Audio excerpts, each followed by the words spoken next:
All right, Mark Rogers TV and college football. I think this subject really hits home for college football fans. Worst losses you've witnessed for your team. Criteria is wide open. Championship games against a rival, blowing a 21-0 lead, whatever it is, doesn't matter.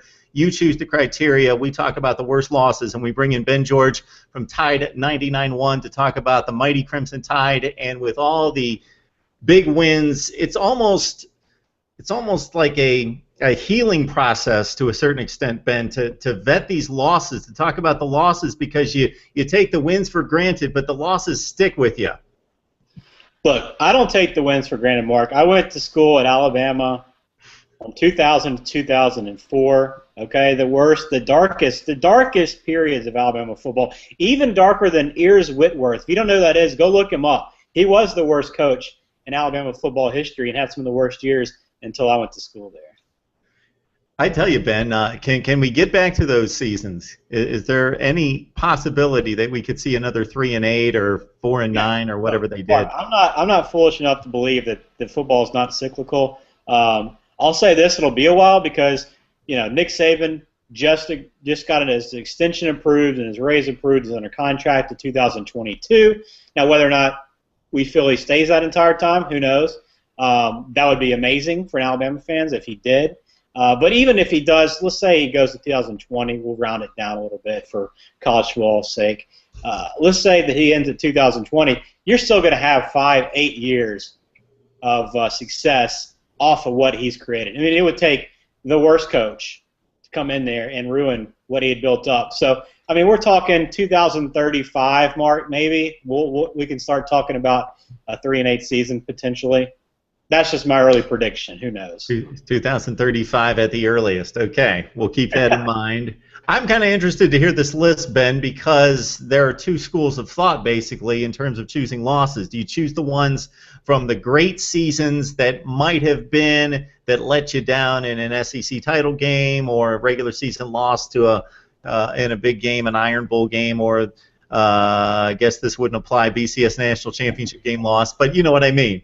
Great team that could have been, that loses the big game, that can't complete the season. Or it's just we're down in the dumps, we're horrible, I'm sick of this, we're in misery, and this loss kind of capsulates that and kind of brings it into focus and defines how bad we've been for the last 3 or 4 years. My list, a couple of my games probably aren't on most people's lists. They're more personal because of what I went through as a student. And then they kind of tie into that as an Alabama student. But then a couple of them do. They're pretty clear, I think, obvious for most fans of Alabama. Okay, run them down for us. All right, I got a top 3, but I'm going to give you an honorable mention first. Okay, and this is I'm throwing you one here, Mark. I know you're a Big Ten guy, so I'm going to throw you the 2000 Orange Bowl. Okay, Alabama, Michigan, your boy Tom Brady. He makes it. He gets down twice by 14 points, gets him back in it. Now this was a great game. Besides the fact that a kicker missed an extra point in overtime to decide it, it's the worst way to end a football game. But I think that it was a tougher loss because that was the first time Alabama got in a BCS bowl game. It was really they hadn't had a lot of success the prior couple of years. I mean, they had been pretty good under Gene Stallings last couple of years. Mike Dubose just settled into the program. He was doing okay, but they hadn't been at that elite level like they were with Sean Alexander and Chris Samuels, those two guys that anchored that offense. And to get to that point and then to lose it like that to a Big Ten team. Back then, losing to a Big Ten team was fine, Mark. But now, it'd be different these days. I'm glad you jumped in with that second comment, because the first comment was uncalled for, and then you righted the ship. Because for our younger people out there watching, for some of the younger fans, they need to realize that the Big Ten was pretty serious up until maybe about 5 or 6 years ago. So, yeah, losing to the Big Ten wasn't like this never happens at Alabama. No, absolutely not. That was a different era. Than we're seeing now. But that would be my honorable mention game. You ready for number 3? Oh, yeah. Here we go.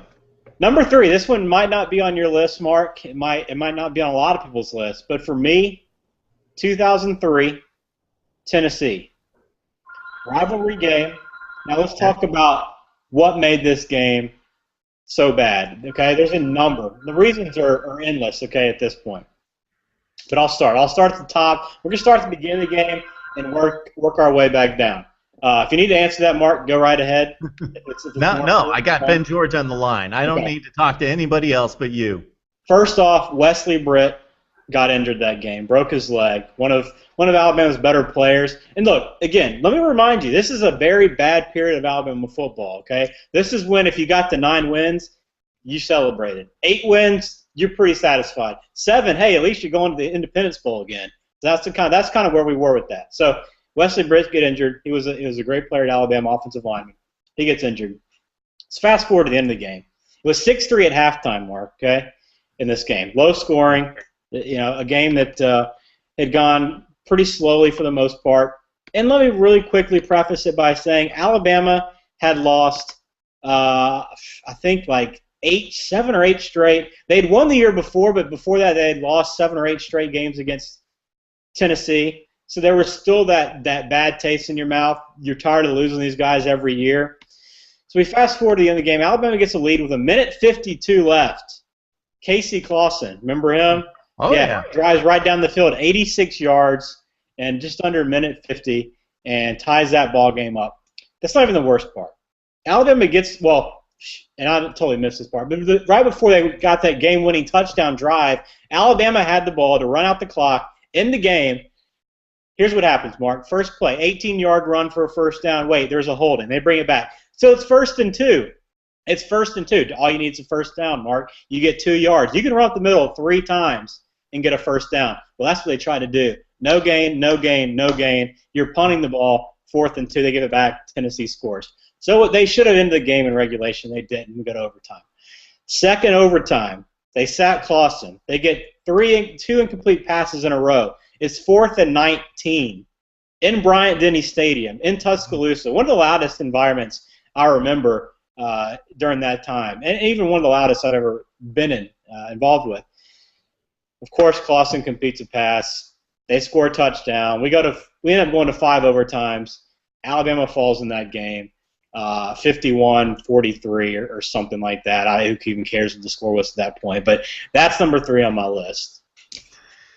Man, I vaguely remember that game. Tennessee in 03. So 03, LSU won the national title. I think they beat Georgia in the SEC title game. I know that they played Tennessee another year, so I don't think it was Tennessee that year. But, yeah, Tennessee was pretty good. Sure, they went to a pretty substantial bowl game. Can't come up with it off the top of my head. I'm a little surprised by this game, though. I think Tennessee had almost lost. I think they lost 2 straight going to that game, I believe. I think I read that Fulmer hadn't lost 3 straight and 12 years or something. So they weren't that good of a team. Mark, this has nothing to do with anything beyond the rivalry in that period of time in Alabama football and then everything that Alabama did to lose that game. I think that kind of summarized that period of football as Alabama could have run out the clock. You got to convert a first down, and we're going to give you 1st and 2 to start it.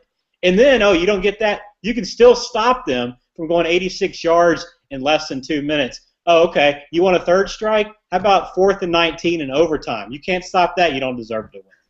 Well, it's your criteria. It's your list. I'm just a little surprised that we're seeing Tennessee from 2003. Yeah, I told you. It's probably one that's not on your radar. But your list. It's one of that I'll appreciate. Number two, Mark. Let's go with these are the 2 games that you're going to relate with. Last year's Iron Bowl game, 2013 Iron Bowl. Yep. The game that Auburn's painting their field for and doing cutouts for recruits so they can put their head into the blockers' faces. Like, who wants to be the blocker on that attempt? You want to be the guy running the ball, right? Whatever. Anyway, that would be the game. Alabama undefeated, looking for the three-peat. There was a lot on the line in that game. Alabama was a big favorite. I talked earlier in the wins video that we did that not a lot of Iron Bowls are upsets. But this was one that was. And Alabama missed a big opportunity. Some people even say now that this is the end of the run, the end of the dynasty. Well, that's yet to be seen. Not everybody agrees with that. But that was a tough one to take. Yeah, well, that's going to be one of the more historic games in the history of college football, especially had Auburn completed the season, beaten Florida State. That would rank right up there. It was just crazy. You've got everything in line there. They're playing for an SEC championship berth. They're playing for a possible national championship berth, which, of course, Auburn was able to complete.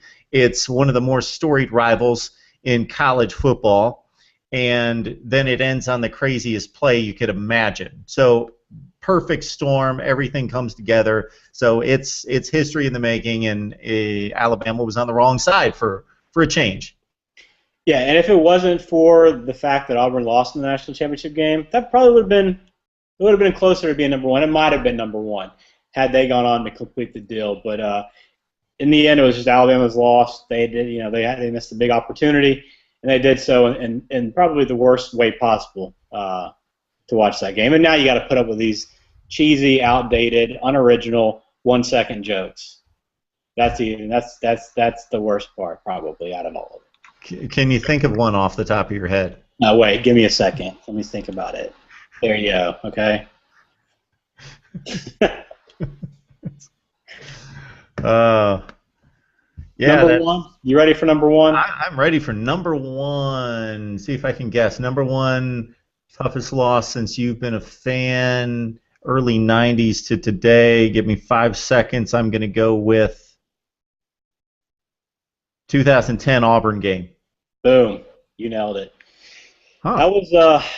That one was tough to watch, Mark. That one was it might have been tougher because it was a slower death. You kind of knew what was coming. You had to suffer the whole second half. Alabama was up 21-0 in that game. We knew everything else surrounding it, and this will probably be kind of forgotten about as it goes along, as the history of the game progresses. But that was the whole Cam Newton year, his 1 year at Auburn, with the whole scandal around that, whether or not he should even be playing, whether he should be eligible. He'd been cleared at that point by the NCAA. Quick investigation, I might add. But they had a 21-0 lead. I mean, you couldn't have dreamt up the scenario that they would be up 21-0 in the first quarter, and they took a 24-7 lead into half, and the wheels fell off. And Mark, I'm going to make a confession here on Mark Rogers TV. I kicked people out of my apartment that day, and that story will live in infamy with me and some of my friends. But I actually, literally and physically, kicked people out of my apartment that day. It wasn't a good day for me, Mark. Ben, I'm proud of you for coming clean, stating that to the world. I'm privy to that information. I've heard various versions of that story from some other parties, considering, the 2000. I'm just surprised because that not everything was on the line in that game. Auburn had already clinched and was going to the SEC title game. My memory gets a little bit cloudy on this game. I think Alabama still had an outside shot. Auburn was still going to go to the SEC. I think Alabama had an outside shot, the backdoor in, if everything kind of broke the right way. It was a long shot. That year. What's that? Well, Auburn went undefeated, of course. Right. Alabama lost 3 games, so that was the third of 3 losses. So I'm assuming they had no shot to get to the championship game. From what I remember, they were as an outside shot, but I think with the conference championship games ahead of them, had Alabama won that game, they would have been sitting at about 4 or 5 in the country after that victory. So they would have had, and then had Auburn beaten. Was it South Carolina that year? However, things had to break the right way. I'm not sitting here saying that Alabama was knocking on the door. They needed one win to get there, but they weren't completely out of the national championship picture at that point. But that was tough. But it did end up waking up the team. They went on to win the Capital One Bowl that year, blowing out Michigan State, and probably one of their best performances all around that they've had under Nick Saban. But it was just against the Big Ten team. Well, yeah, that was the current Big Ten. That's not the same as Michigan 10 years prior to that. So let's don't get ahead of ourselves. But I would be number one on my list. I think easily number one because they had the huge lead and just wasted it away at home. For the record, Ben, 2003 Tennessee Volunteers went 6-2 in the SEC. They went 10-3 overall. They lost to Clemson in the Chick-fil-A Bowl. So they were pretty good. They finished like 15th in the country. There you go. They weren't an awful team, and I think that was part of it. Alabama was looking for. They didn't have very many top 25 wins during that period, so that's why they had not been able to pull that game off. Losing another one, 8 out of 9 years or whatever it was at that point, it was pretty disheartening, and to blow it the way they did, boy. All right, Ben George at Tide 99.1 always brings his perspective on Alabama football. This time it's a little bit more personal as he looks at the losses that really hit home and stayed with him all these years. But 2003, the Tennessee game, the infamous 5 overtime game, which I kind of vaguely remember. As soon as you said that score and roughly what it could have been, like 51-45 or 43, yeah, I do kind of remember that game.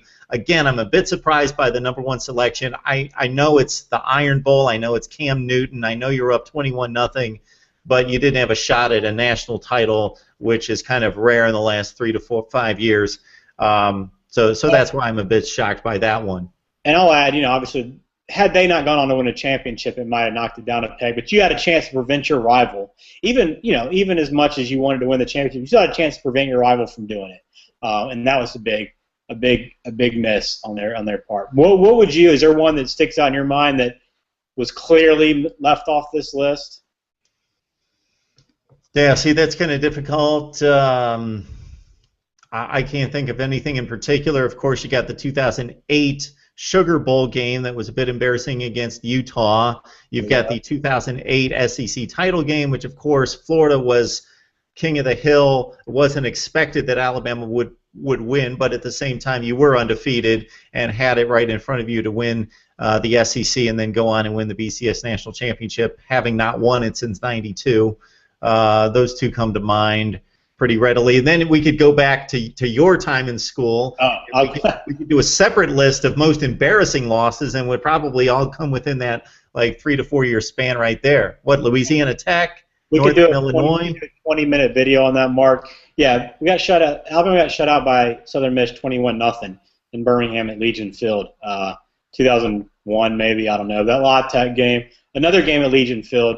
I was actually at that game. Left before the kickoff return, or one of the final plays of that game. Where La Tech, Alabama took the lead late in that game, and we hit the road beating traffic. The old beat traffic. I was young. But that would be one. There's a lot, Mark, during that time period that were pretty awful. We could do a whole list of worst losses during my time in Tuscaloosa, and then we can fill up your whole channel. And it becomes fun, and it's okay for you because of what's happened since. So it's all good now. Yeah, and I'll make sure I throw in Fran's last loss to Auburn when that team had no right to go into Bryant-Denny and win that game. I feel like he'd already cashed out at that point and was ready to head to A&M. So that one would be on the list. I mean, we could go on and on, Mark. You're bringing up some pretty awful memories at this point. I was going to eat dinner here in a little bit, but I'm not really even hungry anymore. Okay, so I won't mention the 6th straight against Auburn. Yeah. It was 6 straight, right? Something like that. I've completely lost my train of thought now. I'm thinking about a couple of those games. All right. We invite you to make your comments, and I would love to hear from some people on this subject, whether it's Alabama, whether it's Nebraska. We've done Michigan. We've all gone across the country on this, Ben. Oklahoma State, Miami, and all sorts of schools. Best wins and the worst losses, whatever the criteria, the gut-wrenching defeats and those wins that still bring a smile. So let me ask you one more question. Under 1.5 people that agree with my 2003 Tennessee selection. Which side are you on? 1.5 people on the planet?